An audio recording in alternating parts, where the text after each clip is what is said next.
Hello my beautiful people, welcome to my channel. ఇవాళైతే tasty tomato పచ్చడి. ఎప్పుడు curries దీని బోరు కొడుతుంది కదా, ఇట్లాంటి టమాటా పచ్చడి చేసుకొని నోటి రుచికి చాలా బాగుంటుంది. ముందుగా వీడియోలోకి వెళ్ళిపోతాం. హాఫ్ కేజీ టమాటాలను తీసుకొని సన్నగా కట్ చేసి పెట్టుకోవాలి. ప్యాన్లో మనం పావు లీటర్ పల్లి నూనె వేసుకొని టమాటా ముక్కలను, చింతపండు, నేను పెద్ద సైజు నిమ్మకాయ అంత చింతపండు తీసుకున్నాను, చిటికెడు పసుపు, అవన్నీ వేసుకొని మూత పెట్టుకొని మగ్గించుకోవాలి. మనకి తొందరగా మగ్గాలంటే పప్పు గుత్తి ఉంటుంది కదా, ఆ పప్పు గుత్తితోని కొద్దిగా ప్రెస్ చేసినట్టు రాస్తే మనకి తొందరగా మగ్గుతుంది. కొద్దిగా పేస్ట్ లాగా కూడా అవుతుంది. ఎవరింట్లో అయినా పప్పు గుత్తి ఉంటుంది. దీని ప్రాసెస్లో మనం గ్యాస్ కూడా సేవ్ చేసిన వాళ్ళైతే టమాటా పచ్చడి ప్రాసెస్ కూడా మనకు తొందరగా అయిపోతుంది. చూసిరా, కొద్దిగా నూనె అనేది పైకి తేలాలి. నూనె పైకి తేలిన తర్వాత దీన్ని చల్లారనివ్వాలి. పక్కన పెట్టేసుకొని ఫ్యాన్ కింద అయినా పెట్టుకోవచ్చు, మీరు ఎక్కడైనా పెట్టుకొని కొద్దిగా చల్లారనివ్వాలి. తర్వాత వేరే ప్యాన్ తీసుకొని అందులో పావు లీటర్ పల్లి నూనె పోపుకు వేస్తున్నాను. అంటే టోటల్గా మనం ఈ ప్రాసెస్లో హాఫ్ కేజీ పల్లి నూనె అనేది వాడినాము.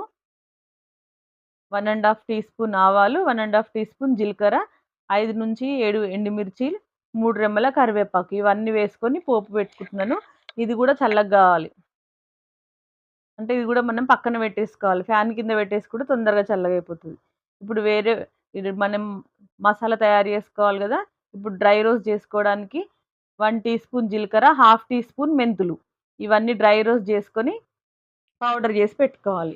నేను 4 ఎల్లిపాయ గడ్డలు తీసుకున్నాను. 4 గడ్డలు అట్లాంటి సైజు తీసుకొని మంచిగా స్మాష్ చేసి పెట్టుకోవాలి. వాటిని కూడా మీరు రోట్లోనే దంచుకోవచ్చు, మిక్సీ అయినా వేసుకోవచ్చు. నేను ఇట్లా రోట్లోనే దంచిన టేస్టీగా ఉంటుంది కాబట్టి అవన్నీ చల్లగైన తర్వాత మనం ఒక్కొక్కటి యాడ్ చేసుకుంటూ పోవాలి. ఫస్ట్ నేను జీలకర్ర మెంతుల పొడి యాడ్ చేసిన, దాని తర్వాత ఎల్లిగడ్డ పేస్టు, దాని తర్వాత కారపొడి, ఉప్పు. కారపొడి ఎంత వేసుకోవాలంటే నేను వీడియోలో చూపించిన విధంగా నేను టీ గ్లాస్తోని 1½ గ్లాస్ కారపొడి వేసుకున్నాను.